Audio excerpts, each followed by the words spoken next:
malam ya, makan cemilan. Oke. Oke, anyway, kita mulai ya, sudah jam 7:34. Eh, Halo semua Sobat Totus. Ketemu lagi dengan kita di acara talk show. Ini sharing session santai, punyanya Lotus, namanya Saham Andalan. Hari ini kita mau bahas sebenarnya yang santai-santai aja, seputar perkembangan market gitu ya. Malam ini kita dapat bintang tamu yang super spesial. Ini banyak request soalnya nih. Jadi kemarin banyak WhatsApp masuk request kalau bintang tamunya itu Mas Arya Santosa. Hari ini telah hadir bersama kita Ya, Mas Arya. Malam Mas Arya. malam, apa kabar semua? Ya, alhamdulillah sehat semua.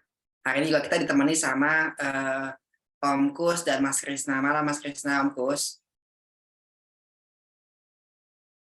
Ya, selamat malam, Pak Umar. Selamat Malam. malam semua. Malam, Ya. Mas Krisna. Mas Arya, ini sebenarnya kita Malam, mau malam. nanya seputar market ya. Kan kita kemarin sempat ngobrol bahwa banyak gejolak, deg-degan, pesimistis di market. Terus tahu-tahu somehow semuanya hilang, debt ceiling selesai, market mulai naik lagi. Terusnya inflasi Amerika dari 9% itu terus turun ke 6, ke 4, 3,8, sekarang ke 3% malah gitu. Ya. Hari ini kita akan membahas tuntas kira-kira gitu ya, impact dari suku bunga, inflasi, dan global market terhadap IHSG khususnya.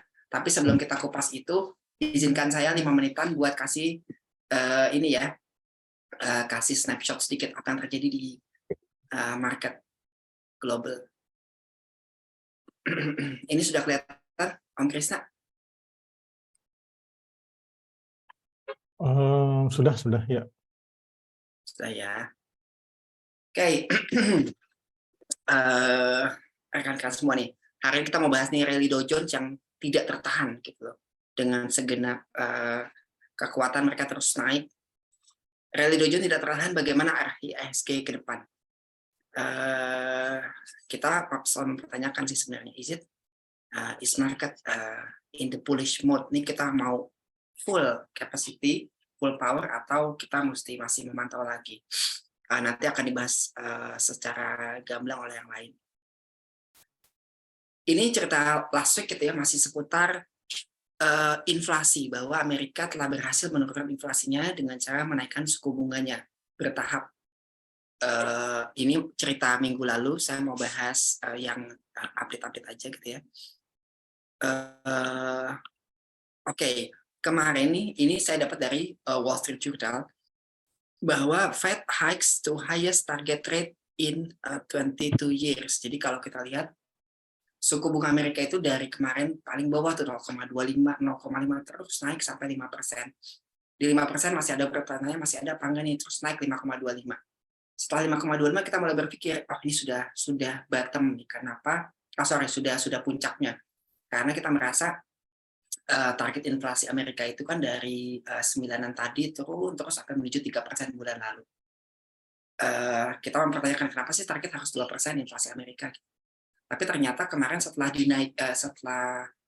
meeting Fed rate itu FOMC, ternyata Fed menaikkan sekali lagi 5,5 dan masih akan ada satu lagi katanya. Gosipnya begitulah. But somehow tujuan dari kenaikan Fed rate itu telah berhasil karena inflasi Amerika sudah semakin terkendali gitu ya. Itu yang membuat market euforia naik gitu. Semuanya kan bilang gini, ada big tech wins the week karena inflasi yang terkendali. Soft landing odds improve. Jadi orang sudah ngomongin ini pasti soft landing lah kalaupun ini. Ada yang bilang malah Fed says recession is off the table. Udah nggak usah ngomongin resesi lagi karena ini sudah aman terkendali lah semuanya. Di beberapa tempat masih oke. Ada satu tambahan. Jadi cerita suku bunga ini kalau kita geser itu ada seperti cerminan ke tahun 2008. Jadi dari suku bunga ke bawah 0,5 terus ke 5,25 dan ini sekarang kalau kita masuk ke ini kan 5,5 sekarang. Kalau masuk ke 5,75 itu break new high di interest rate-nya. Apakah akan terjadi seperti 2008 atau enggak? Ini orang masih mempertanyakan. Ini yang diributkan oleh beberapa pelaku pasar di Wall Street gitu ya. Sementara ketika kita ngomongin ini ada bond-nya Jepang itu spike gitu loh. Ini apa sih artinya? Gitu. Nanti mungkin akan dibahas sedikit sama Mas Krisna dan Mas Arya. Di satu hal, ketika kita melihat ini suku bunga sudah cukup tinggi dan sudah peak-nya, maka ke depan cuma ada datar atau turun. So si Peters bilang nih is a great time to invest in fixed income. Karena kalau sudah suku bunga sudah cukup gitu ya, dan ke depannya cuma ada datar atau turun. Once itu turun itu fixed income diuntungkan kira-kira gitu. Nah, masalah yang terjadi ini setelah terjadinya rally di Amerika di Dow Jones gitu ya dan semua indeks di sana, itu kita mulai berpikir ada impact yang kurang enak, namanya itu default di beberapa kita bilang credit crunch gitu loh. Karena kenaikan dari suku bunga 0,5 ke 5%. Itu yang diwacanakan, tetapi sementara di marketnya sendiri itu marketnya rally terus-terusan gitu. They keep breaking new high. Gitu. Apa sih yang sebenarnya terjadi? Nah, hari ini kita mau membahas global fokusnya itu ending of Fed rate, kalau ending, then what's next, what's the impact, US inflation trend, which is menuju 2%, sudah turun terus. Jangan lupa ada China weakening, perlambatan di Cina, sama tadi impact dari high rate, karena ketika Amerika menaikkan suku bunga terus, dan ECB, European Central Bank itu juga ikutan naikin, walaupun inflasinya sudah mulai turun di Eropa juga gitu ya. Tapi mereka tetap menaikin. Apa yang akan terjadi kalau kita terus-terusan naikin rate gitu. Untuk Indonya kita kemarin masih mikir nih harusnya IDR menguat, tapi ternyata sekarang selalu di atas 15.000 what will happen ke depan. Sama di ujungnya mungkin kita ngomongin arah IHSG. Mungkin dari saya itu kita akan langsung sebentar, kita akan langsung kepada Mas Arya. Mas Arya, boleh ya, kita ini kan ngobrol santai aja gitu ya. Jadi sebenarnya kita mau tanya apa sih yang terjadi sama Fed rate, kemanakah arah Fed rate dengan adanya posisi 5,25-5,5% saat ini. Monggo Mas Arya, monggo dijelasin sedikit. Ya, Fed rate nih sebenarnya kalau secara 2 tahun ke depan dia akan cenderung menurunkan. Ya. Jadi dia juga nggak mau inflasi yang terjadi itu terlalu tinggi, makanya untuk mengendalikan inflasi itu dia berusaha untuk mengimbangi dengan kenaikan suku bunga. Tetapi sesungguhnya target di 2 tahun ke depan jangka menengah itu dia akan turunkan di bawah 2%. Ya, jadi memang arahnya ke sana. Kita akan perhatikan dia juga nggak berharap untuk terlalu tinggi inflasinya. Dia akan harapkan bisa turun lagi di bawah 2%, sehingga pada saat ini temporer memang suku bunganya tinggi ya Fed. Karena untuk menarik inflow. Jadi kalau kita contoh nih, misalnya yang sederhana aja logikanya, air itu kan mengalir kemana yang lebih rendah gitu kalau air ya. Nah kalau perbedaannya kalau uang investment itu akan mencari yield yang lebih tinggi. Jadi kalau kita nempatin uang itu mau taruhnya uang di mana? Pasti kan nyari yang bunganya tinggi. Kalau misalnya bunga deposito di Indonesia misalnya 4%, 5%, tapi kalau di Amerika dengan mata uang yang lebih kuat ternyata bisa dapat juga 5%, kita pilihnya kan taruh uang di Amerika. Betul ya? Oke, I see. Ya, Betul. jadi secara sederhana inflow-nya mereka harapkan dari seluruh dunia itu uang masuk balik ke Amerika sebenarnya itu. Jadi jangan sampai terjadi outflow. Satu, udah inflasi, takutnya pelemahan mata uang. Nah, supaya bisa ada inflow balik ke Amerika, makanya kenapa bursanya bisa rame antara dia bikin quantitative easing, dia harus keluar modal dengan mungkin printing money atau dengan cara-cara lain. Tapi ya cara termudah dengan dia suku bunganya tinggi, dia menghambat untuk supaya orang malah tertarik untuk masukin uang ke, tapi dia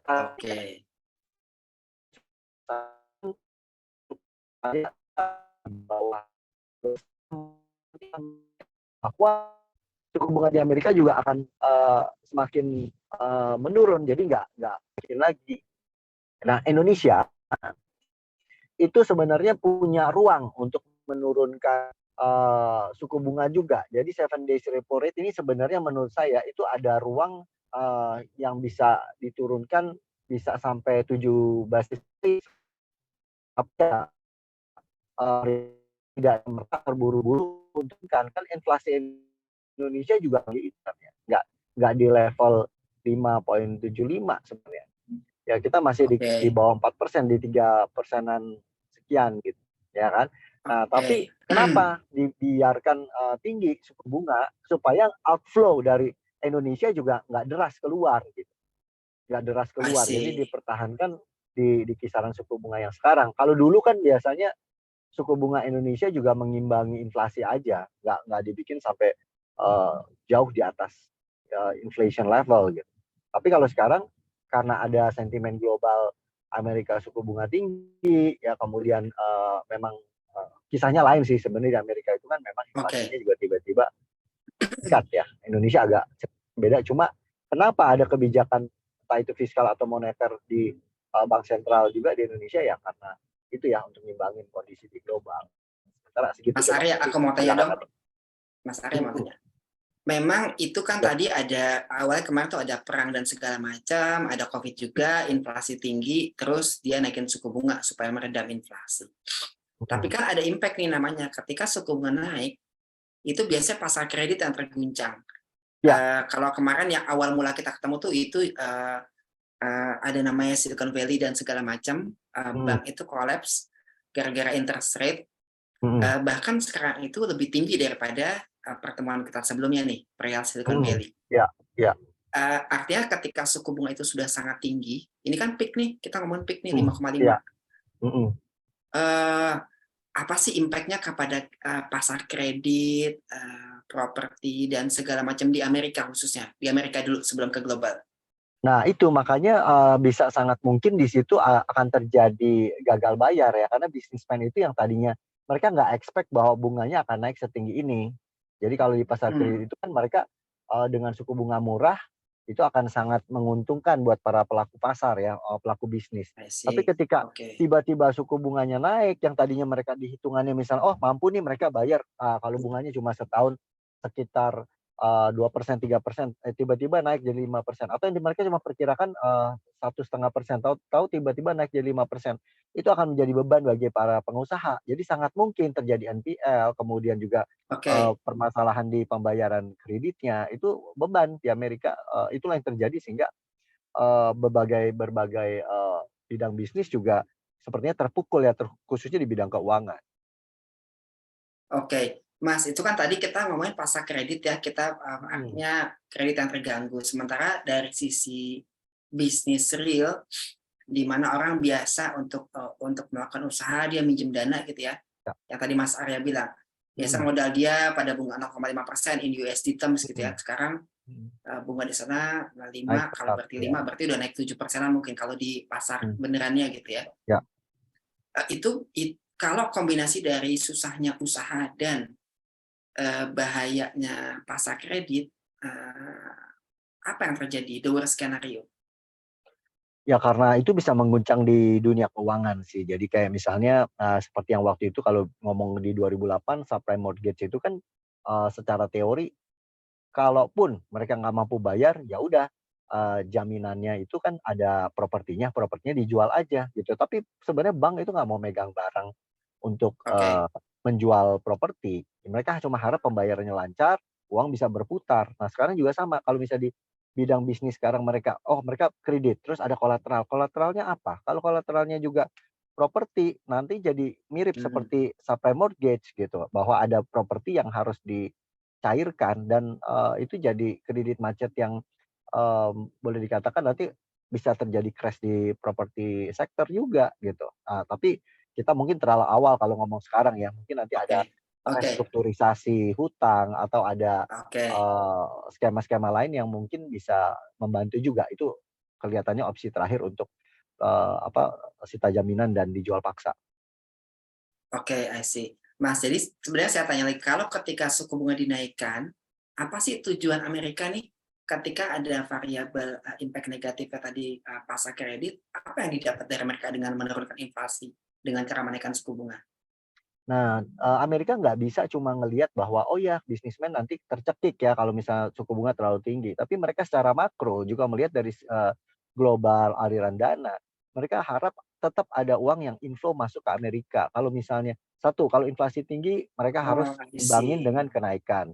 Tapi selain itu mereka juga nggak mau uang pada keluar gitu. Jadi kalau orang yang mau invest dia dia misalnya nggak ada spread-nya keuntungan, mereka nggak akan mau uangnya stay di Amerika, akan keluar gitu. Maka terpaksa mereka naikkan suku bunga supaya uang tetap ada di Amerika juga.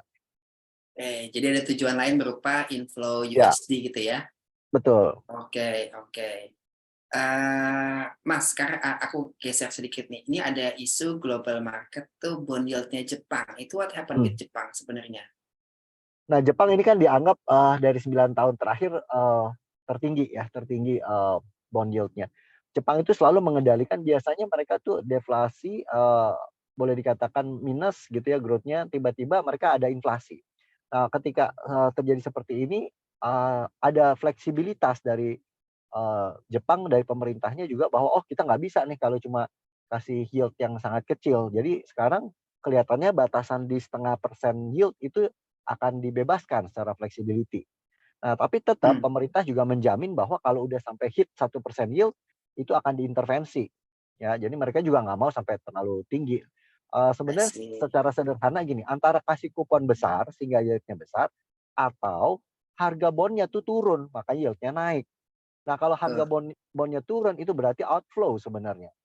Jadi uang yang ada di Jepang itu keluar. I see. Jadi I kalau see. misalnya sekarang ada inflasi kemudian misalnya bunga bank dinaikin untuk ngimbangin inflasi. Orang daripada misalnya taruh di bond yang bisa ada fluktuasi naik turun harga bondnya, lebih baik taruh di deposito misalnya. Ya kan, oleh karena itu bisa aja akhirnya orang mencairkan investasi di bonds, dipindahkan ke money market, bisa seperti itu. Atau malah dicari keluar lagi, keluar dari instrumen itu atau ke luar negeri gitu. Sebenarnya Jepang itu cuma beruntungnya adalah kebanyakan surat hutangnya itu dibeli oleh domestik. Ya, jadi bukan bukan dari Oke, asing, betul. kebanyakan domestik. Ya. Nah, oleh karena itu boleh dikatakan bahwa outflow keluar itu sebenarnya nggak terlalu dikhawatirkan karena sebagian besar itu diserap oleh domestic market gitu. Nah, itu yang mereka harus jaga. Tapi tetap ketika dalam kondisi seperti ini Jepang inflation-nya juga naik, yen juga turun ya selama kita perhatikan coba yen kan turun terus tuh dibanding USD. Hmm, Nah, oleh karena itu hmm. sekarang ketika ada kenaikan secara mendadak di kondisi seperti ini, ya mereka tetap harus kasih fleksibilitas sehingga lebih dari 0,5% mereka nggak bisa pack lagi. Mereka kasih fleksibilitas, nggak apa-apa naik dari 0,5%. Tapi kalau sampai 1% mereka pasti intervensi. Oke, oke. Anyhow, itu sebenarnya good apa ya, sense yang bagus atau enggak tuh? Is it a bad sign dari bond bond Siapa? yield-nya Jepang, bond yield Jepang naik itu? Nah, sebenarnya kalau bond yield naik itu berarti sebenarnya harga bond itu harga bondnya turun sebenarnya Harga atau bondnya turun, betul. flow, jadi terjadi outflow sebenarnya. Ya, jadi mereka sebenarnya kita melihat bahwa Jepang ini jadi nggak menarik gitu. Jadi nggak menarik bagi para investor. Kemungkinan malah jadi keluar. Dan kita lihat sebenarnya ini ada faktor-faktor lain ya. Kita melihat bagaimana yen itu selalu menurun dibanding US dollar. Kita lihat selama beberapa waktu ini kan selalu trennya turun Hmm. yen Jepang terhadap US dollar. Nah, ketika surging dan sekarang diperkirakan ada peningkatan lagi, nah, ini kan kita melihat bahwa di Jepang juga harga-harga jadi naik ya. Jadi bisa aja malah terjadi krisis atau bisa terjadi resesi juga di Jepang karena orang Jepang udah terbiasa selama ini harga nggak naik. Tiba-tiba misalnya gini, gaji naik, mungkin mereka senang tapi dia Oke. nggak tahu padahal beli barang juga jadi mahal gitu. Kalau selama ini kan mereka Gajinya harga naik, nggak naik. iya, Iya, iya, selama ini gaji mungkin nggak naik tapi harga nggak mahal. Tapi sekarang tiba-tiba gaji bisa naik tapi harga-harga mahal. Kayak sama di Indonesia dibilang gini, inflasi iya, 3%, bisa 3,5%, 4%. Terus kita lihat makanan, kita pergi ke pasar atau kita belanja sekarang di toko. kok naiknya setahun nggak 3%, makanan bisa 10%, 15%, 20%, kadang-kadang ada naik 50%. Terus kita tanya nih misalnya yang jualan, kok naiknya 10% atau 20%? Inflasi kan cuma 3%, 4%. Terus dia bilang, beli aja sono di TV, kayak ngomongin inflasi cuma 3%, ya kan? Jadi Iya, kenyataannya iya betul core banget. inflation, ya core inflation mungkin kecil, tapi inflation sesungguhnya apalagi di barang-barang yang sehari-hari masyarakat alami itu, misalnya di makanan itu tinggi gitu. Nah di Jepang juga ya untuk siapa nih? Kalau untuk orang Jepangnya mungkin mereka juga akan ada challenging period setelah ini akibat dari Oke. bond yield yang juga meningkat. Ya, makasih Mas. Tapi jangan bahas itu inflasi sama gaji Mas, itu nanti kita curhat nanti. Karena gajinya naik Ya, 1, barangnya naik 5 gitu kita loh. kita bahas orang Jepang lah, bukan bahas Indonesia ya. Saya nanya lagi nih, kan sebenarnya kita ngelihat indeks Dow Jones tuh terus rally gitu, naik. Tapi cerita di real sector itu kayak di Cina perlambatan. Sementara Cina itu kalau nggak salah ada 23,4% jumlah perdagangan antara Cina dan Indonesia. What's the impact, Mas? What is going on di China dan itu impact-nya ke Indonesia itu gimana sih?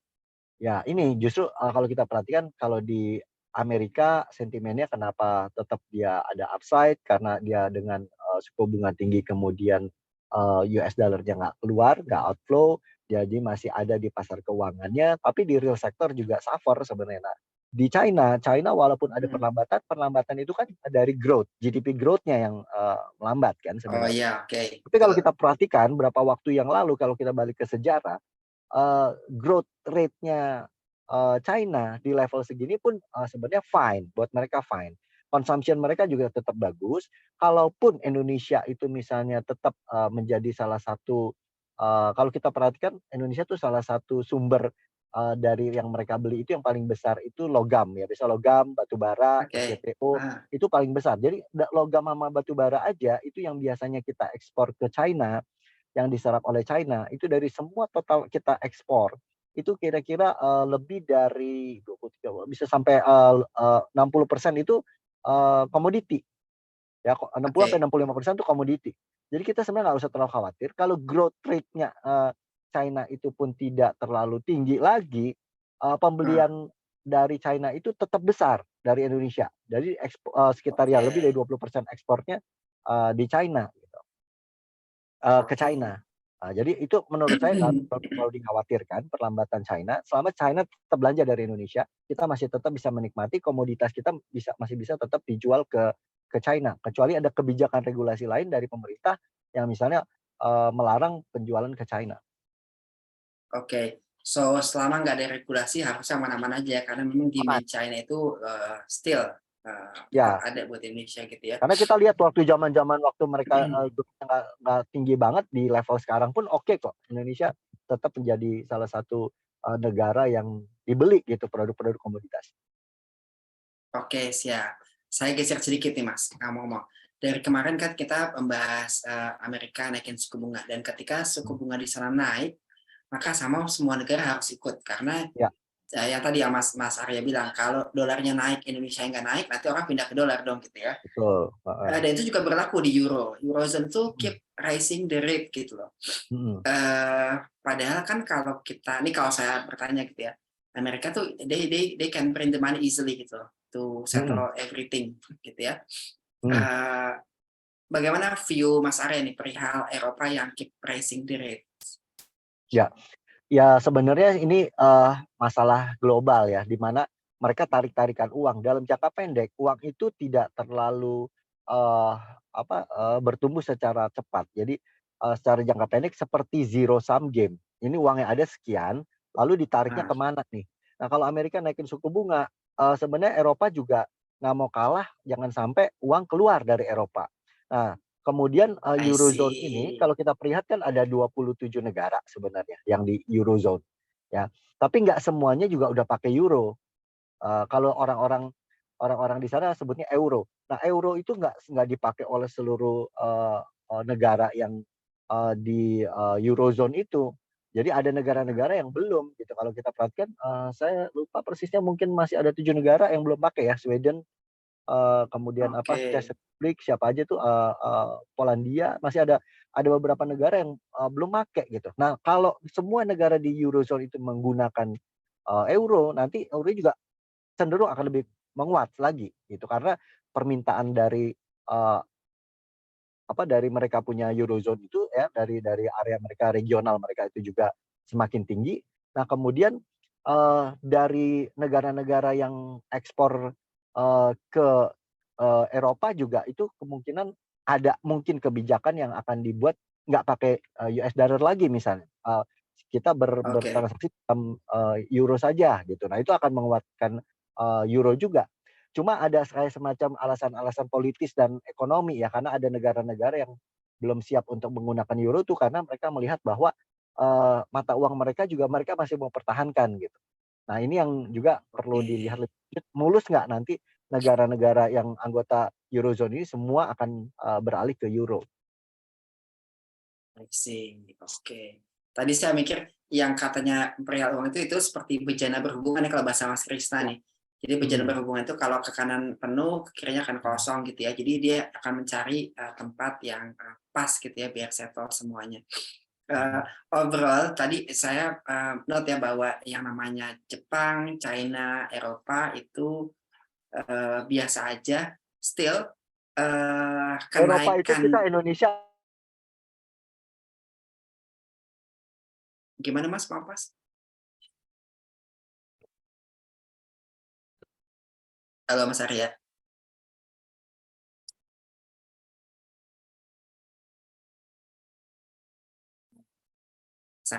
Halo Mas Arya. Gimana tadi? ya, Sorry, putus Mas. cek. Itu Ya. untuk Eropa, di Eropa itu sebenarnya negara tujuan ekspor Indonesia ke Eropa itu sebenarnya paling sepertiga dari ke China. Jadi kita kalau ada kekhawatiran misal, oh gimana nih kalau di euro ada masalah atau apa, euro nggak terlalu besar sih dampaknya ke Indonesia ya. Jadi secara perekonomian ada dampaknya, tapi dampaknya nggak sebesar kalau China. Kalau China misalnya stop beli dari Indonesia gitu. Nah, itu lebih lebih berdampak ke kita ya. Tapi kalau di Oke. Siap. Eropa ya paling sepertiga dari China. Sebenarnya Eropa juga cari gara-gara sih. Kalau kita lihat misal kayak CPO, ya kan CPO kan mereka bilang Iya. sunflower seed gitu.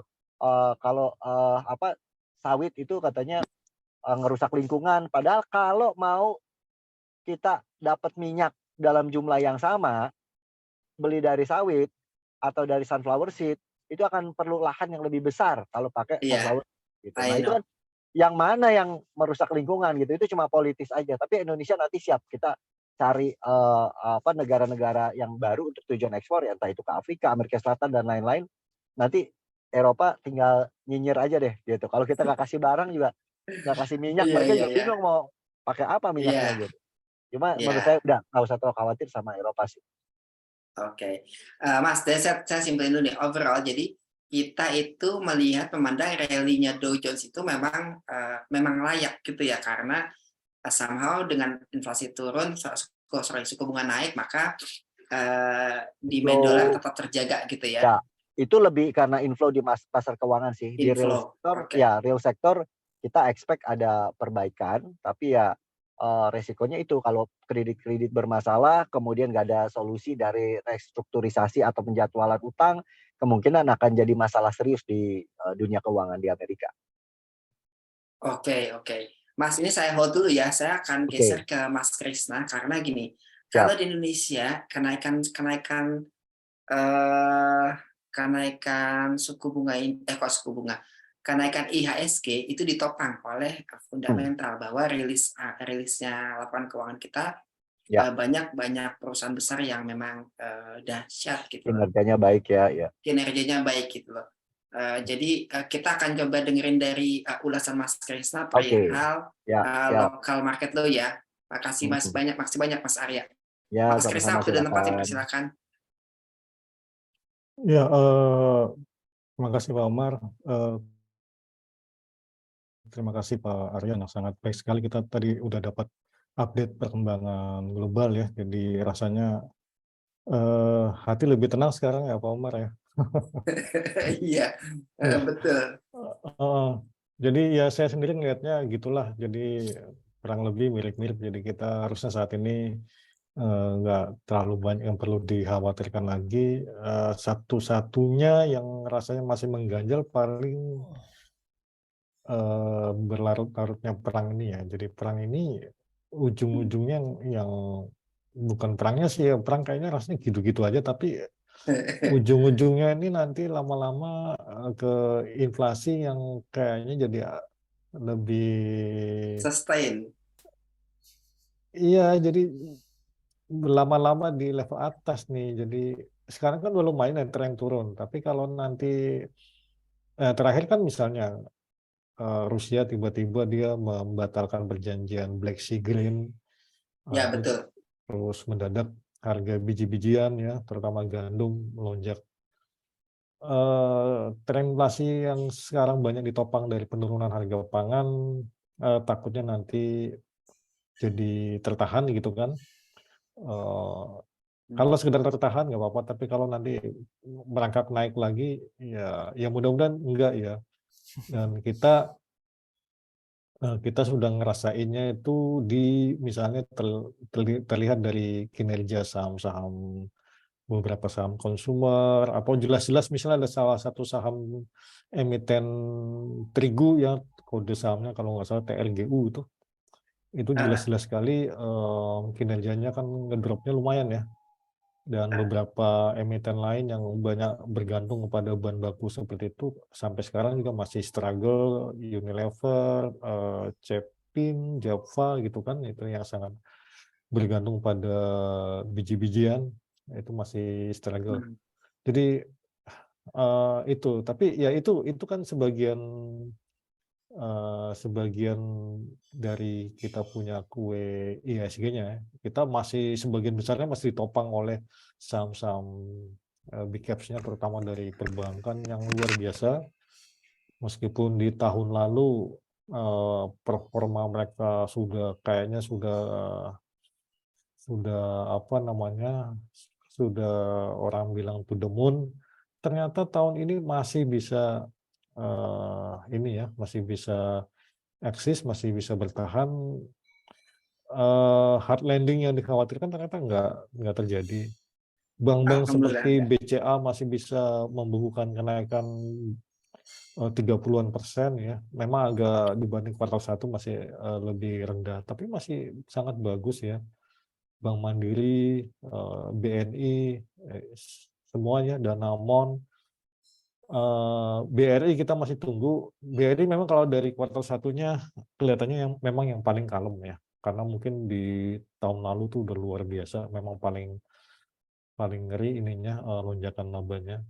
Jadi tahun ini dia agak kalem. Tapi kalau juga Eh, segitu loh, Mas. Iya, Kalau media segitu. iya betul. Ya itu kan perbankan ini aja dari nama-nama yang disebutin tadi itu porsinya aja ke IHSG udah berapa persen sendiri ya, Ya, betul. mungkin bisa 30% something kali. Saya kalau di total semua ya. Jadi itu udah jadi penjaga gawang buat IHSG ya. Belum ditambah dari beberapa saham big caps lainnya seperti dari otomotif, kemudian konsumernya ya. Otomotifnya Astra kita lihat hari ini juga ada rebound yang lumayan cakep ya, ngegap lagi ya, ngegap atas pas Iya, betul, open. Astra. Itu pasca rilis laporan keuangan. Terus konsumernya kan kita juga masih ditopang oleh duo Indofood dan rokok-rokokan yang sekarang ini ya rebound kinerjanya, Samuna, Gudang Garam semuanya rebound karena memang base comparison-nya kalau dibanding tahun lalu memang mereka udah rendah sekali, jadi wajar kalau ada kenaikan. Nah, jadi itu Pak Omar, kita kalau kita masih ingat ya dalam beberapa bulan terakhir ini kalau kita terlalu fokus pada gonjang-ganjing global dan kita tidak lupa untuk menengok ke fundamental, kan akhirnya toh kita nanti jadi tertinggal ya. Jadi Betul. sebaiknya memang kita coba, apalagi setelah semua sudah serba tenang gitu kan, ya sudahlah kita fokus ke fundamental aja dulu. Sampai nanti Kemarin kita Mas, dengar ada kekhawatiran baru ya. jangan dong. Nah, itu baru Enggak, mungkin kita boleh kemarin pusing lagi gitu. Mas Krisna bilang bahwa metode yang baik kalau saat ini itu adalah bottom up. Jadi kita bukan lihat top down, tapi bottom up. Artinya kita lebih picky sama company-company yang memang secara fundamental mantap gitu ya Mas ya. Seperti yang akan di-share sama Mas Krisna ini loh. Jadi nggak ngomongin globalnya, tapi lebih ke company to company gitu loh. Ya betul Pak Amar. Jadi kita seharusnya memang sudah lebih mengalihkan perhatian, lebih banyak mengalihkan perhatian ke fundamental ya. Dan apa yang sekarang kita ketahui ya dari rilis, kan sekarang ini hampir saya rasa udah 50% lebih emiten sudah menyampaikan laporan keuangannya ya. Sampai dengan kemarin 33%, tapi sampai dengan sore ini harusnya sudah di atas 50% ya.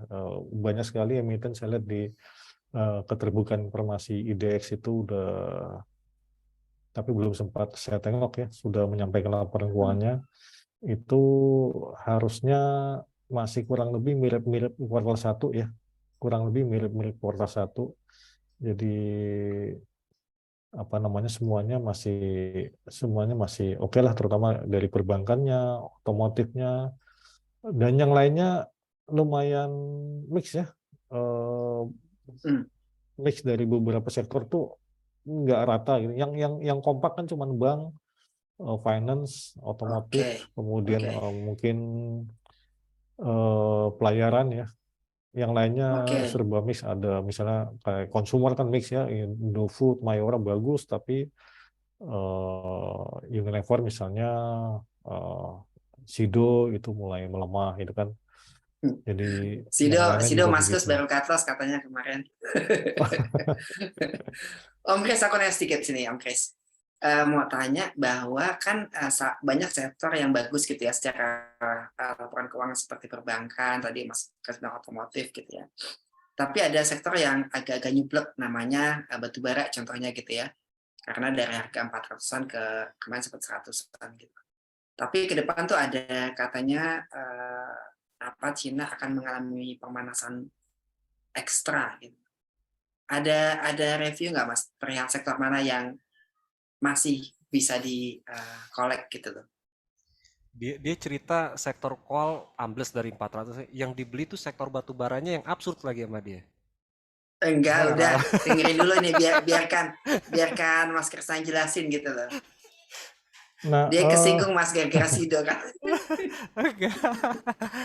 Ya, ini juga lumayan, menurut saya sih masih lumayan bagus ya. Jadi saya sempat khawatir memasuki 2023 itu apa namanya, batubara itu nyungsepnya cepat sekali sampai balik ke harga di bawah 100 ya. Tapi ternyata batubara masih lumayan bertahan ya di atas 100, di atas 120-an. Itu kelihatannya enggan untuk turun lebih rendah lagi, dan ini sangat membantu ya kita tahu ekspor kita ternyata masih bagus ya. Itu juga salah satunya ditopang oleh ekspor batu bara dan komoditas yang lain, meskipun harganya turun, tapi nyatanya kita masih surplus ya. Jadi kita punya trade balance masih surplus, akibatnya kita punya anggaran komoditas surplus ya. Memang ada yang bilang anggaran komoditas surplus karena nggak dipakai-pakai gitu kan, nggak dipakai belanja, itu surplus gitu.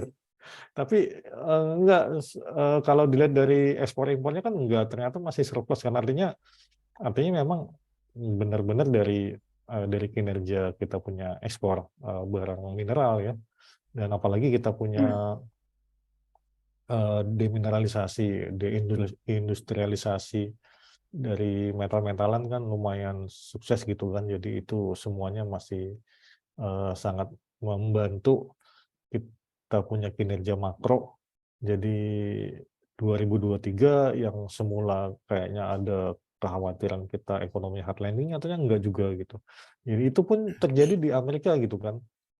Ternyata kan Amerika juga meskipun apa namanya suku bunganya sudah dinaikin setinggi-tingginya, tapi nyatanya ekonomi mereka masih lumayan hot, makanya kenapa The Fed masih berani naikin lagi suku bunganya sekali lagi. Dan ini juga tidak lepas dari kenapa misalnya The Fed berani naikin, terlepas dari apa yang tadi Pak Arya sampaikan, mungkin mereka juga ngelihat dari sisi valuasi ya, beberapa indeks di Amerika itu kan udah lumayan ini ya, lumayan tinggi lah. Kalau kita perhatikan Nasdaq misalnya itu PI rasionya udah di atas 40 kali itu kan. S&P-nya 22 kali, Dow sendiri 20 kali. Nah, itu dibanding kita yang cuma 14 kali kan jauh. Jadi kita termasuk yang lumayan wajar ya. Murah sekali juga enggak, tapi mahal juga enggak kan dengan PI 14 kali, 15 kali, LQ45 terutama nih masih murah ya, 14 kali. Iya, betul. Itu di kawasan kita hanya kalah sama Filipina doang gitu kan. Yang lain-lain di atas kita, semua di atas kita, Thailand di atas kita, Vietnam di atas kita, Korea semua, India apalagi ya, India juga tinggi sekali, udah 25 kali PI rasionya. Jadi kita harusnya punya ruang untuk naik itu masih ini ya, masih besar ya. Apalagi dengan rupiah masih di atas 15.100, tapi ISG-nya masih bisa naik. Ya kebayang kalau misalnya nanti rupiahnya menguat, misalnya sampai mendekati 14 ribuan, nah itu kan ruang untuk ISG juga harusnya masih besar. Jadi ya kita lumayan quite optimis lah, Pak Umar. Mas Krista, saya nanya, tapi ada nggak spesifik nih yang Mas Krista merasa nih fundamental ini murah banget nih saham gitu?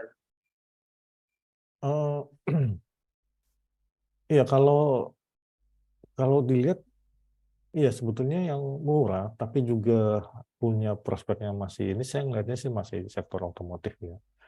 Sektor otomotif dengan harga sahamnya udah lumayan naiknya, rally-nya lumayan ini, tapi secara valuasi tetap masih bersaing ya, masih bersaing dibanding saham-saham dari sektor lain. Ya, misalnya kayak auto itu kan PI rasionya meskipun dia naiknya udah beggar 2 kali, tapi PI rasionya masih 9 kali, PBV-nya baru 1 kali gitu kan. Nah, itu kan jarang-jarang ada yang seperti itu. Jadi Astra juga masih di bawah 10 kali kalau nggak salah nih PI rasionya juga ya. Jadi masih oke lah. Jadi kalau lebih murah dari itu pasti ada, misalnya kayak saham-saham dari grupnya Penin itu kan udah luar biasa, itu murah sekali ya. PBV-nya cuma 0,3, 0,4, 0,5 kayak gitu. Tapi kan kalau lihat apa namanya sektornya kan atau grupnya kan tidak semua pelaku market suka ya dengan saham-saham grup Penin gitu. Jadi kalau semata-mata murah iya, tapi kalau lihat dari sektornya ya saya masih tetap prefer misalnya saham-saham otomotif gitu ya. Karena gini, dalam suatu siklus saham-saham yang cyclical itu biasanya rally atau tren kenaikannya bisa lasting sampai 1,5 hingga 2 tahun. Itu terjadi dari pengamatan ya, yang saya amati dalam 30 tahun terakhir itu rata-rata seperti itu ya. Saham-saham cyclical itu apa namanya tren booming atau tren rally-nya itu bisa bertahan 1,5. Nah, Otomotif ini kan baru rally-nya dari awal tahun ya. Ada beberapa memang mulai dari akhir tahun, tapi rata-rata dari awal tahun. Jadi 1 tahun pun belum ada ya, masih baru jalan 1 tahun. Jadi harusnya sampai dengan setidaknya sampai awal tahun depan, pertengahan tahun depan harusnya masih oke lah. Gitu kalau memang mau dicari yang valuasi murah, tapi juga secara sektoral menarik. Itu rasanya, Pak Umar. I see, oke. Siap Mas Krista. Ini kalau saya geser nih, sebenarnya selain variabel fundamental, orang yang pemain di market, pelaku pasar tuh membutuhkan yang namanya likuiditas. Khususnya orang-orang teknikal gitu ya. Ini abis ini kita coba bertanya sama Om Kus ya. Saham-saham mana yang menjadi pilihan yang perlu kita watch. Monggo Mas Kus, waktu dan tempat dipersilakan. Makasih banyak Mas Krista. Iya, sama-sama Pak Umar. Malam semuanya. Malam Ketemu Om. lagi. Gimana? Kayak sehat semua ya? Sehat Oke, dong. aku pinjam share screen deh ya dulu. 32 slide cukup? Mau yang sampai sahur apa gimana, Bos? Sebentar ya. Pas ya 32 slide sampai sahur. Siap. Oke, aku pinjem dulu waktunya 30 menit ya. Kurang lebih. Semoga Siap. bisa sampai 30 menit. Aku ambil temanya sekarang The Art of Compounding ya. Saya dengan Kuswara Lotus Sekuritas 31 Juli 2023. Ya, kita bicara tadi komoditas, sempat disinggung komoditas. Ya, memang sempat jadi perhatian saya 1 bulan terakhir. Mungkin ada orang masih kurang apa ya terhadap komoditas, kayaknya naik temporari. Waktu itu saya dengan terakhir sama Pak Haryajit kalau nggak salah ya, saya lebih memerhatikan komoditas. Ini kayaknya mau tanda-tanda pembalikan arah, agak-agak ngeri-ngeri sedep komoditasnya, baik itu yang tapi lebih ke hard ataupun ke oil, nggak yang ke soft commodity. Tapi kalau yang soft commodity-nya ini yang saya perhatiin itu kayak gandum, bukan CPO. Kalau CPO kan banyak variabel politik globalnya gitu, dari politik dalam negeri ataupun politik luar negerinya yang bikin kenaikannya itu tertahan. Kalau CPO paling ada kemarin sentimen tentang El Nino, pasti biasanya kan sesaat. Tapi kalau dari kayak gandum, jagung, misalnya soybean dan lain-lain, tapi nanti kita lihat. Next ya, dari dolar indeks kemarin sempat pertanyaan, memang kemarin sempat mantul ya diksinya ini sampai berapa kuatnya hari ini, sampai hari ini aja ya pergerakannya di 100-800 dan udah mulai sedikit-sedikit ini. Semoga aja sih masih bisa turun ya, begitu dia sentuh flip levelnya di 103 atau 103.600, 103.400 itu area-area poin flip level ininya dari Diksi dolar indeks waktu itu. Tapi secara trennya juga garis besarnya dia turun. Harapannya sih jangan sampai dia breakout sampai di level berapa, di poin level 103 103.500 ya. Semoga aja begitu kena 103 atau 103.500-nya dia turun lagi. Memang ada penguatan karena kemarin ada efek The Fed itu sendiri. Lalu dari WTI aku udah merhatiin US oil atau Brent ya, Brent oil.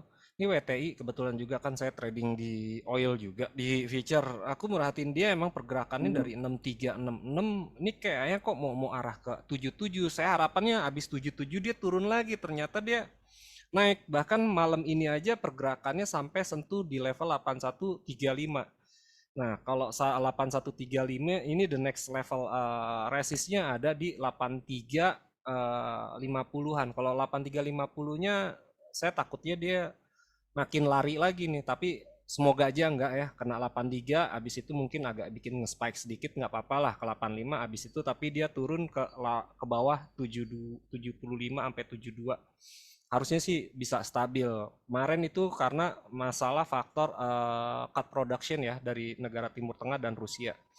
Tambah lagi tadi sempat disinggung juga perang masih belum beres nih. untuk Ukraina sama Rusia. Kemarin lagi Rusia ini juga baru ngelempar rudal lagi di apartemen. Ya semoga aja sih cepat selesai.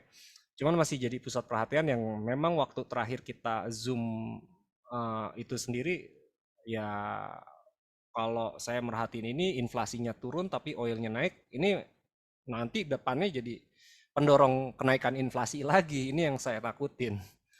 Udah di apa ya, udah agak sedikit ini di bawah 70 ngeliatin dari US oilnya itu sendiri.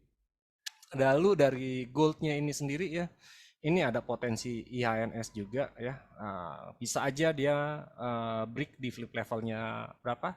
1990-1980-nya, atau dia terkoreksi turun kembali di bawah 1930. Jadi ini masih wait and see. Minggu ini juga ada data tenaga kerja ya, NFP dan JOLT ya. Jadi kemungkinan masih agak sedikit sideway untuk dari emas itu sendiri sambil menunggu data tenaga kerja Amerika. Next, nikel. Nikel udah dari bulan lalu sih sebenarnya kalau kita di ini punya internal, nikel bisa diperhatiin kayaknya mulai ada reversal. Biasanya yang related dengan nikel saham-sahamnya akan naik. Nah ini kalau misal secara ini sih udah cukup bagus ya, walaupun dia masih downtrend ya, tapi ada secerta harapan lah untuk sektor nikel itu sendiri. Karena kemarin kalau nggak salah Pak Jokowi juga kan datang ke China, kalau nggak salah juga di Maluku ataupun di Sulawesi itu paling banyak itu kan smelternya itu yang dimilikin Cina. Jadi nggak nggak Eropa, nggak Amerika. Jadi memang konsumennya kita ya Cina, Taiwan, apalagi Jepang, Korea. Jadi nggak ada masalah untuk dari nikelnya itu sendiri, apalagi memberlakukan Pak Jokowi bilang dilarang raw material ya. Jadi itu bagus banget Ya, untuk betul. nilai plus Indonesia untuk nilai jual, apalagi Eropa yang tadinya biasanya beli bahan baku mentah, sekarang harus bikin smelter atau pabrik harus setengah jadi baru bisa menikmatin. Jadi yang akan kewalahan nantinya sih Eropa sendiri gitu. Nggak, kalau Amerika mungkin bisa ambil dari India dan lain-lainnya, nggak ada masalah juga buat Indonesia. Tapi kan yang diikutin adalah harga nikel global, bukan harga nikel Amerika ataupun Indonesia ya kan. Lalu dari crude palm oil sebenarnya untuk dari secara ini saya masih tetap bersikukuh ya. Ini buy market structure-nya dia memang belum breakout dari flip di 4.500 4.600, dan harapannya saya nggak mau breakout karena nanti anggaran rumah tangga saya naik lagi, meningkat lagi gitu. Kalau berat gitu ya kan, harga rokok udah naik, tambah lagi harga minyak goreng naik dan lain-lain naik, berat gitu untuk biaya hidup. Ya kalau saya harapannya Kemarin sih tapi ada Om Kus, stabil lah kalau ada saya yang bilang ngarepnya. kalau harga minyak naik kita suruh merebus bukan menggoreng gitu. Mas Krisna sebut aja namanya ya, nggak boleh itu ya. Sebut Ya, aja Mas Krisna. waktu jangan goreng saham gitu loh, jangan goreng saham. Tapi aku nggak apa-apa ya, karena setiap ada turunan selalu ada naik ya. Tapi kalau ngelihat dari sini market strukturnya dia masih sideways, secara dinamiknya dia uptrend, tren minornya juga uptrend. Saya bisa bilang ini simpulkan stabil lah untuk CPO. Jadi naik turunnya nggak terlalu kayak tahun lalu. Nah, yang kayak gini masih wajar. Masih bisa naik nggak? Masih ada ruang, mungkin naiknya jangka pendek di 4.300, 4.500 nggak apa-apa ya untuk naik. Selama dia masih kuat bertahan di flip 3.800, 3.900-nya sih masih wajar-wajar aja. Karena kita masih di pertengahan tahun, kita masih sampai bulan Desember kan. Jadi nikmatin aja volatile-nya itu, cuan bungkusnya ya. Jadi lumayan untuk saham-saham CPO. Lalu ada gandum ya, ini agak sedikit yang kemarin agak singgung, mengkhawatirkan si gandumnya ini kok takut ada rounding bottom, udah ada higher low, takutnya dia naik lagi, harga terigunya juga naik. Ya semoga aja sih nggak akan ini, apalagi kemarin ada ancaman dari Putin krisis, bukan krisis, kiamat pangan ya, karena dia ngebombardir yang di Odessa, Betul. Ukraine. Ini yang mungkin yang menyebabkan dia makin tambah harga naik lagi. Jadi agak-agak sedikit worry juga untuk krisis pangan ini, tapi semoga aja sih bisa cepat selesai ya. Nah, untuk kon jagung ini sendiri ini lebih ke behavior, ini sering banget nih membuat island gap ya seperti ini. Semoga aja jagung ini sendiri dia nggak break di apa flip 650-nya, takutnya pakai gap lagi dia breaknya, khawatir pakan ternak ikut naik. Kalau saya sih itu aja. Nah, ini masih jadi fokus saya juga di harga jagung dan harga apa komoditas lainnya, khususnya untuk soft commodity-nya ya.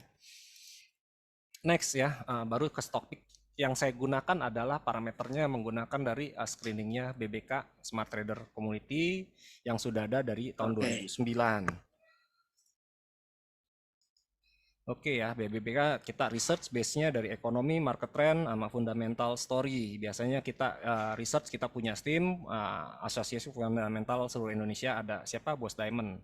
Ngikutin siklusnya sama community ya.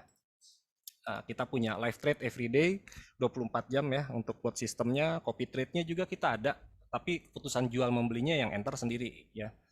Consulting untuk portfolio with any risk profile, jadi mau yang suka high risk sama ini, tapi saya lebih mengedepankan lebih ke yang moderate, jadi nggak langsung agresif.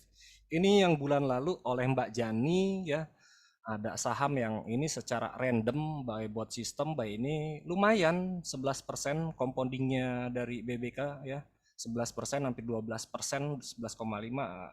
Ini ada KL sih, mungkin kalau ini yang lama ya, karena saya ambil ini tanggal 24 Juli kalau nggak salah, 24 Juli. Jadi ada UNTR, kayaknya UNTR masih hold ya, UNTR aja udah 11% lebih, kayak ICBP, ada Gudang Garam, ada Mandiri, BRI.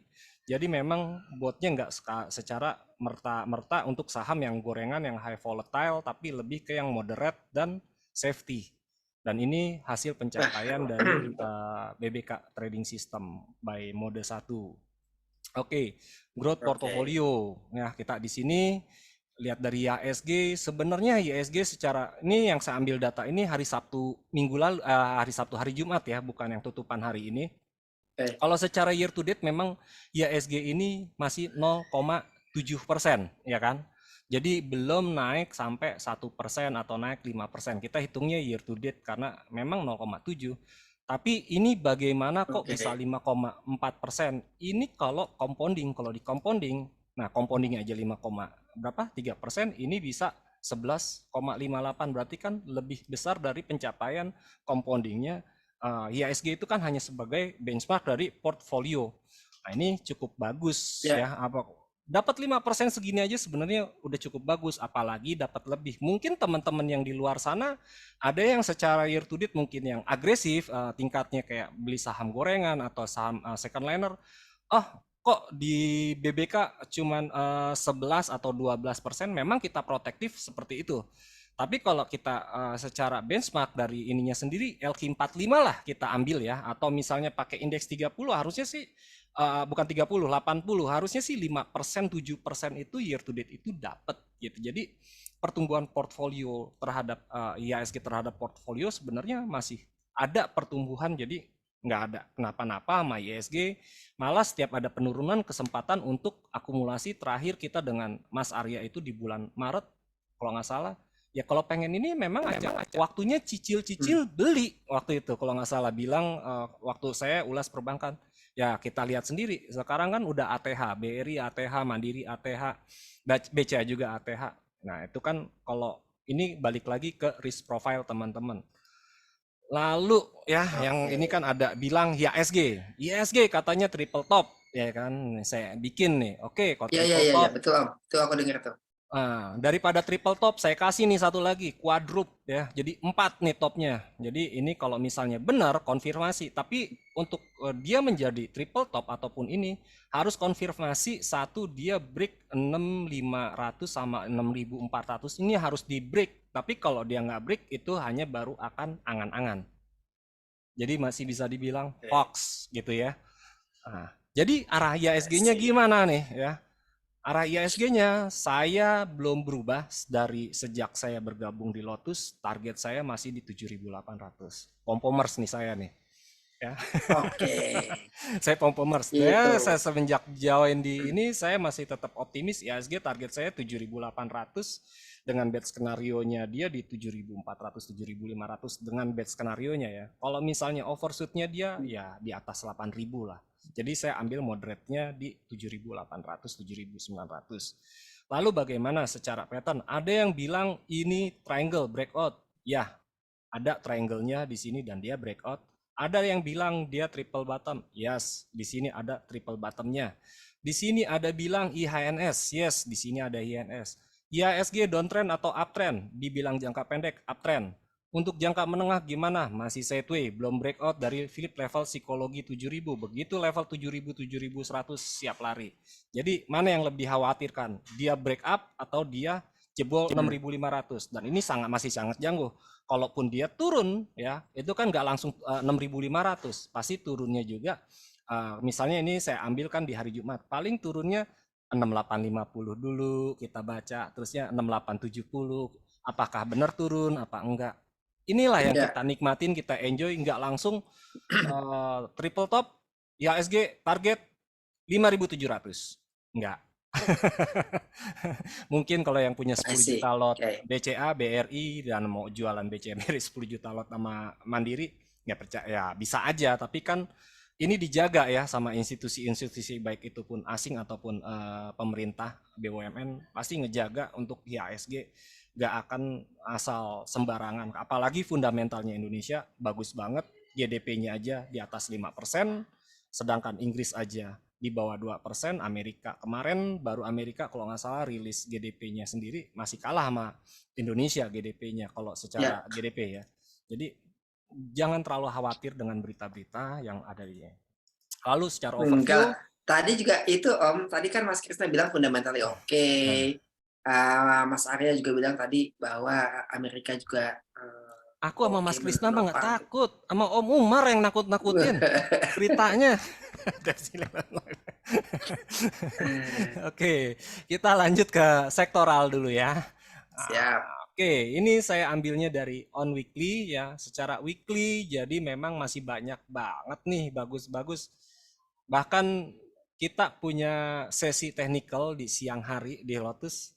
Kita juga kebingungan beli apa ya Pak Kus, semuanya bagus di area support, pengen beli uangnya nggak ada. Kira-kira saya bilang, yang di bawah 5% dijualin, cari yang bakal return jangka pendeknya kayak 1-2 minggu bisa 10% mana, nanti saya bantu. Karena kalau pengen ini ya tinggal buka aja Lotus Andalan Sekuritas, karena salesnya, technical analisnya tetap saya, bener nggak? Oke, jadi siapapun salesnya sama gitu untuk TA-nya. Ataupun fundamentalnya tetap sama, ada Mbak Sarlita dan Mbak Farah dan Mas Krisna. Jadi research-nya sama, technical-nya sama, tinggal buka di Lotus. Kita selalu jam 12 ya Mas ya untuk internal ya. Lalu untuk sektor energinya sendiri, ini sebenarnya masuk ke area improving bullish ya, sebenarnya udah memang kita udah melihat energi ini 4-5 minggu terakhir ini ada penguatan terhadap sektor energi, basic industrinya juga sama. Yang agak sedikit menurun ini sebenarnya Tekno. Tadinya sebenarnya ada penguatan ya, ada Goto, ada Buka dan lain-lain. Tetapi 3 minggu atau 4 minggu terakhir malah melemah nih si Tekno. Tapi diimbangin infranya memang ada masih melemah, kita ngelihatnya dari Telkom ya. Finance melemah. Om kok finance, infra ini pada melemah. Ini time frame-nya 1 weekly. Jangan lupa ini di area kuadran kanan, artinya Mbak dia sedang fase bullish ya. Oke, siap. Jadi kanan dan kiri akan berbeda. Kalau kiri bearish tapi momentum energi dan basic sedang menguat. Ini lagi bullish, memang ada pelemahan momentum. Kenapa kok begitu? Memang butuh namanya rotasi sektor. Jadi nggak semua sektor berjalan beriringan. Pasti ada yang pro dan kontra terhadap sektornya. Misalnya sektor A pasti akan berkontrarian dengan sektor B gitu. Jadi nggak semua sektor akan beriringan ada di sisi kanan semua. gitu. Pasti ada satu atau dua sektor atau ini ada di sisi kiri dan sisanya ada di sisi kanan. Nah, kita fokus di sektor-sektor yang sedang bullish kalau pengen compoundingnya kita naik gitu ya. Ya, oke, Lalu untuk stock picknya itu sendiri, ini untuk hari ini ya, untuk hari ini breakout buy on fractal ya, BBK Tools. Fractal itu bisa dibilang breakout candle lah ya dari 3-5 hari terakhir. Di sini mungkin ada sinyal jual seperti Adaro, mungkin ada penurunan 2-3 hari Adaro, makanya ada sinyal jual. Di sini ada area entry dan exitnya. Untuk teman-teman di sini Om bagi dong PPT-nya.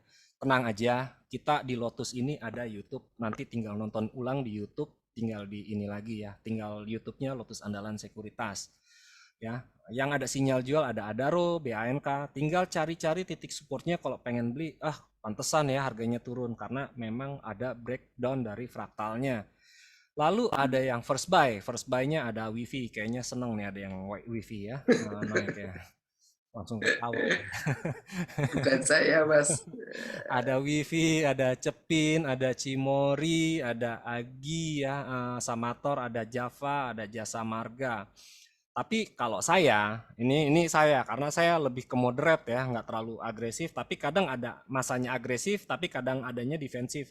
Saya lebih bermain di yang di tema add, artinya kalau add ini lebih mengkonfirmasi. Saya lebih suka kayak INKP, ERA atau ELSA ya. Lalu yang bisa dicermati ya, 1 minggu ke depan, karena ini kan kita ketemu lagi minggu depan. 1 minggu ke depan ini bisa dicermati BMHS, TKIM, PNBS. Nah, ini INKP-nya masuk add, tekinnya masuk watch ya. Jadi bisa diperhatikan dua ini apakah akan jalan beriringan, bergandengan tangan atau tidak. Lalu ada PNBS masuk watch, ada HIL, ada MIKA, SMBR ya. Di sini ada exitnya, mau di screenshot nggak apa-apa, silahkan. Kalau misalnya mau ini juga nggak, nanti aja nonton di YouTube juga nggak apa-apa. Ini ada aku screenshot, Mas. apa namanya, ada exit ya untuk stop lossnya, resiko, jaga aset itu paling penting. Kalau udah nggak punya aset, udah nggak punya equity, mau tradingnya nanti bingung, modalnya jangan pinjem dari pinjol gitu ya. Lalu di sini ada berapa harinya. Ini buy price-nya, range-nya. Kalau bisa dapat di bawah ini ya lebih bagus. Ini di explore-nya jam berapa? Jam 5 sore jelang tutupan. Karena kenapa jam 5 bukan tadi jam market? Karena lebih konfirmasi kalau jam 5 market tutup tuh. Baik itu secara price dan volume. And then next, nah ini ya, tadi kan weekly, ini daily nih. Oh kok Adaro, batu bara dan lain-lain pada turun ya kan? Memang momentumnya lagi turun, tapi dia lagi bullish Om, lagi di kanan. Basic industry itu momentumnya menguat. Kita udah woro-woro beli Inco dari stock picknya morning Lotus Andalan itu dari bawah berapa sih Inco? Sekarang Inco berapa? Lupa tuh saking padahal tadi nambah. Sombong. Habis bingung mau beli apa, beli yang jelas-jelas aja lah. Kan kita udah selalu bahas itu. 6800 ya. 6875, closing 6875. Kita rekomendasi itu dari bawah 6500 ya, di 6300, 6400 itu kita beli buy Inco. Terusnya dan lain-lain. Nanti kita breakdown lagi lah buy sektornya. Habis ini masih banyak karena 30 sekarang baru slide berapa nih ya, masih sedikit. Industrinya tadi sempat disinggung sama Mas Krisna, ada Unity Tractor, ada Astra. Ini ada penguatan terhadap momentum ya. Walaupun dia agak sedikit bearish daily, tapi penguatan momentumnya cukup baik banget nih kayaknya ya. Penopangnya mungkin kayak Gajah Tunggal juga tadi saya ngeliat sempat nge-rebound.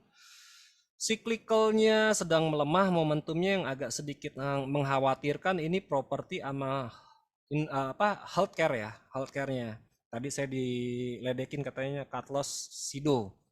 Saya beli 720, jual 720, rugi broker katanya.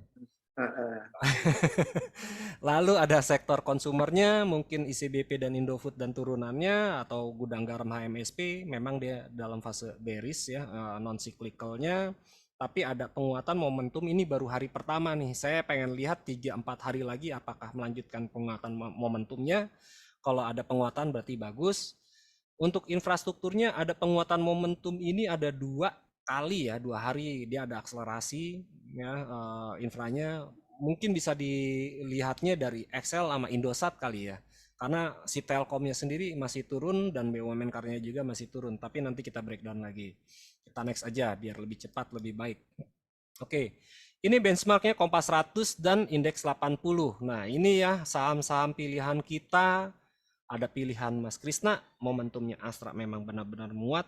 Strateginya buy on weakness, batasi resiko misalnya bisa 6-7% atau berapa persen itu tergantung dari teman-teman. Nah ini ada penguatan momentum dari Astra, saya saranin buy on weakness, terusnya eranya juga bisa buy on weakness. Hari ini dia break psikologi level di 500, tadi kalau nggak salah sempat sentuh 515. Kita rekomendasi era itu minggu lalu, Inco juga ya baru masuk nih, baru nyebrang nih ya si Inconya ya. Dari kiri ke kanan ya, udah lampu hijau nih ya Inconya, berarti the next siap-siap rally yang pegang Inco. Lalu XL ya baru 2 hari ini baru mau mulai, baru 2 hari ya, saya bilangnya baru 2 hari ini baru mulai penguatan momentumnya. Siapa tahu dia bisa bertahan seperti Inco beberapa hari, 1, 2, 3, 4, bisa 10 hari lebih nih Inco ya. Mandiri orang katanya udah ATH nggak bakal bisa naik lagi. Momentumnya masih menguat. Kalau nggak salah sebenarnya ada BRI satu lagi di sini. Cuman mungkin karena dia nggak akselerasi si BRI-nya makanya hilang di RRG. Soalnya BRI ini mirip-mirip kayak ASI nih momentumnya. Nanti kita lihat aja. Lalu INTP ya, INTP kalau nggak salah kemarin kita sempat masuk rekomendasi hariannya penguatan breakout dari triangle-nya masih oke dari INTP. Next ada Inco, MDKA. Hari ini sesi 2 tadi saya di internal bilangnya watch MDKA dan hari ini lumayan pergerakannya MDKA ya. MDKA Inco ini kurang terbaca ya, ada TPI minggu lalu kita rekomendasikan, hari ini tutupan ada tarikan. Excel ya, Excel baru 2 hari, ada SSIA. SSIA mau menuju bullish, cuman akselerasinya dia kurang. Kalau dia akselerasi kurang ya, buy on weakness, pendek-pendekin stop lossnya aja ya. Lalu OASA ada 45 hari penguatan ya. Tapi yang saya takut ini sahamnya terlalu sangat volatile, begitu ada penguatan takutnya dia langsung turun ke bawah nih kepala si cacingnya ini sendiri. Saya lebih pilih XL atau SSIA dulu ya. Kecuali yang suka high risk silahkan ya untuk ingin memilih OASA. Lalu ada, aduh alarm nyala, sorry. Ada wins ya. Nah, penguatan momentum wins mau berbalik arah masuk ke area bullish lagi, penguatan momentum. Ada RMKE karena ada sentimen RMKO kalau nggak salah hari ini auto reject atas ya IPO-nya.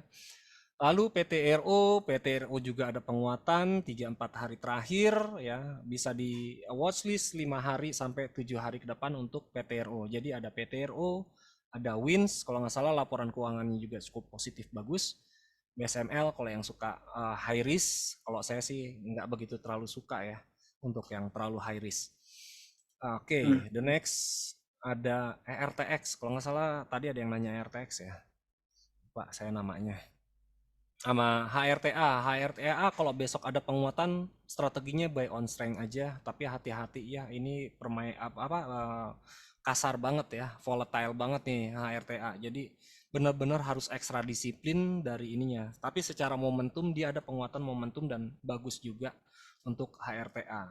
Eranya aja malah nih yang di sini karena kenapa kayak kecil, karena comparisonnya sama RTX, HRTA, makanya dia seakan-akan jadi bantet gitu ya, jadi kayak cacing kremi. Tapi kalau kita benchmark dengan Kompas 100 atau indeks 80, momentum akselerasinya dia ada. Ya, untuk yang moderat bisa lihat era. Nah, ada MIDI ya. MIDI ini ada akselerasi 3 hari terakhir ya, anak usaha dari Alfamart kalau nggak salah ya, Alfa MIDI.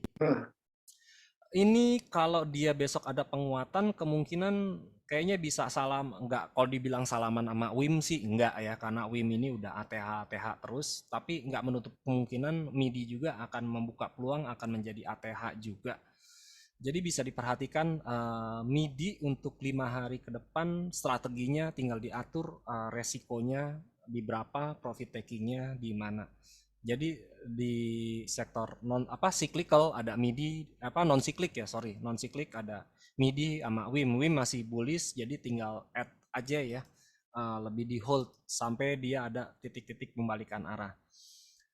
ASA nih baru nyebrang ke area momentum penguatan ya, kemungkinan bisa 3 sampai 10 hari ke depan mungkin bisa masuk ke front runner area sini ya sama HTM.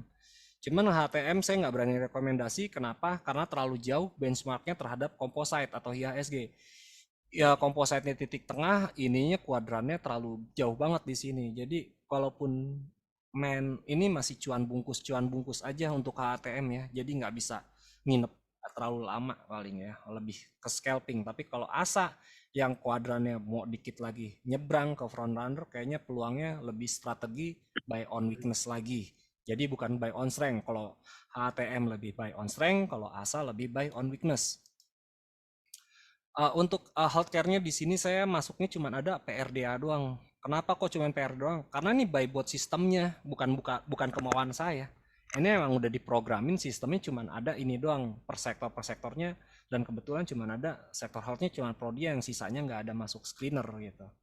Nah seperti ini aja yang masuk cuma Astra dan UNTR, karena yang dicari kita itu adalah penguatan secara momentum gitu, bukan price action atau bukan ini secara benchmark terhadap indeks sektornya. Jadi Astra untuk industri dan UNTR masih bagus, hold aja, dipertahankan. Kalau Astra karena dia masih di kuadran paling bawah, dark horse, buy on weakness, ada pelemahan, buy aja ya, tinggal diatur portofolio. Kalau nggak salah terakhir kita hitung bersama itu di Lotus 5.300, 5.200 level stop loss-nya. Tapi kalau besok ada turun di bawah 6.700, 6.600 bisa buy ya. Karena ini enak buat di swing untuk Astra dan UNTR. UNTR kayaknya kalau dia koreksi, Astranya yang harusnya yang mengcover dari Unity Tracker. Untuk properti di sini cuma keluarnya Demas doang, yang lainnya nggak ada lagi. Untuk properti mungkin tadi ada sempat penguatan BSDE, Ciputra, Sumrekon, cuman secara momentum RRG atau CRG cacingnya sendiri cuman Demas aja ya. Teknonya juga cuman Wifi aja, Goto, Buka dan lain-lain nggak ada. Cuman yang saya khawatirin Wifi, dia terlalu jauh dengan benchmark composite-nya. Jadi saya masih tetap melihatnya one day trade kalau jaraknya terlalu jauh dari composite-nya itu sendiri. Oke, ini dari BBK, saya dari Smart Trader, dari Lotus Andalan ya. Let's grow together. Thank you ya. Tinggal kontak Lotus Sekuritas atau bisa ke websitenya ya, Lotus lots.coid ya. Mungkin itu aja dari saya. Kalau ada yang ingin ditanya-tanyakan seputar ini silahkan. Masih ada waktu atau sudah cukup nih? Masih ada 10 menit ya? Boleh, dikasih waktu 5 menit buat yang mau chat langsung ke kalau pengen Mas tanya-tanya Kus. saham boleh, tapi minimum value atau turnover transaksinya 6 miliar ya. Kalau misalnya yang di bawah 6 miliar kayak 1 miliar transaksi perdagangannya, atau cuma 500 juta. Aduh, Dinu gambarnya juga ya di analisanya. Oke, silakan ada yang ingin tanya. Dikasih 5 menit ya buat 5 tanya menit jawab. boleh.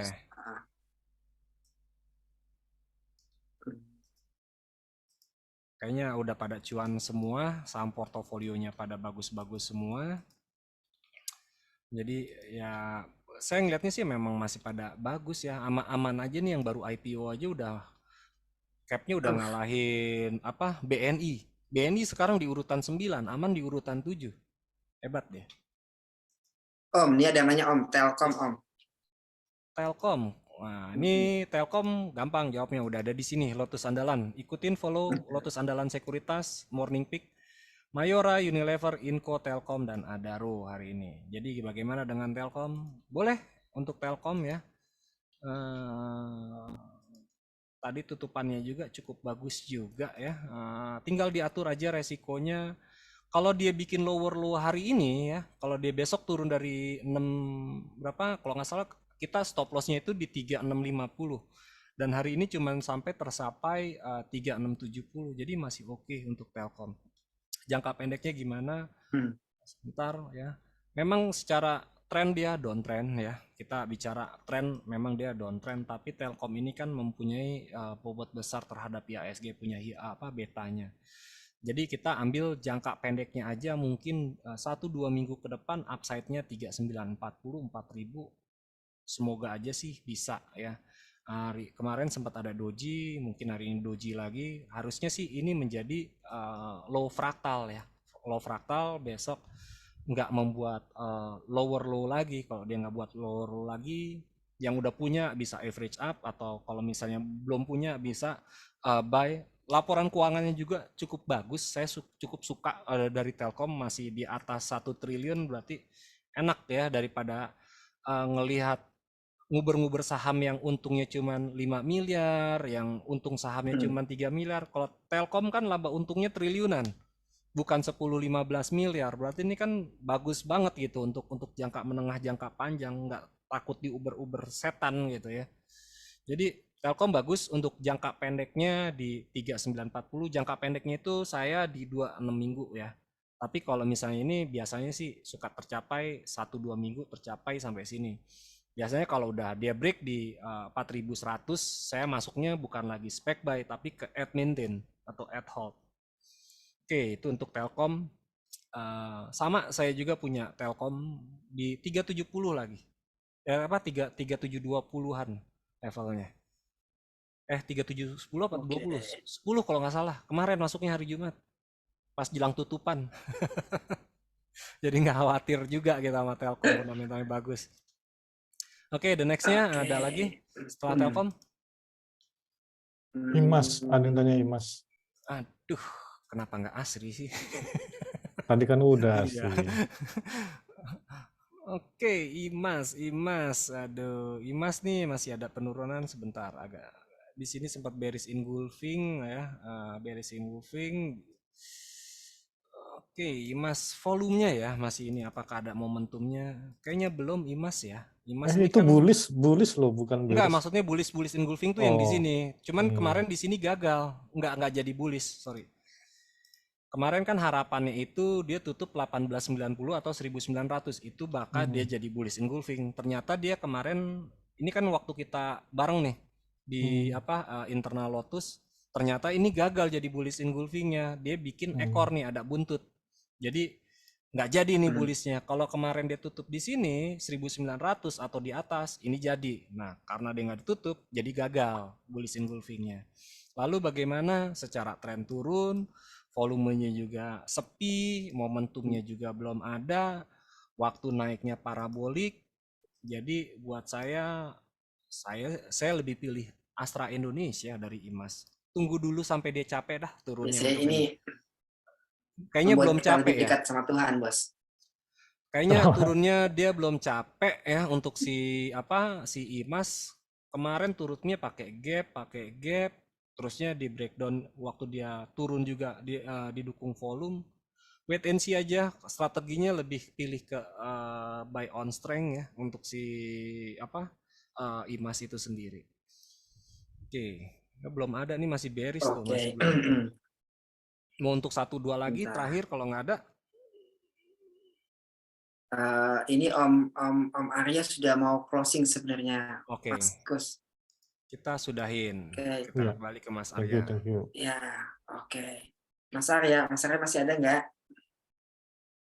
Masih standby. Oh, standby. Soalnya nggak kelihatan. Oke. Wah, sudah ganteng sekarang, Mas Arya.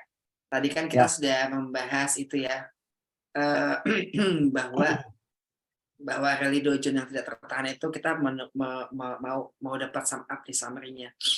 Perihal bagaimana arah IHSG ke depan menyikapi tadi itu segala macam yang Dow Jones-nya rally lah, dan segala fundamental yang laporan keuangan sangat bagus gitu loh.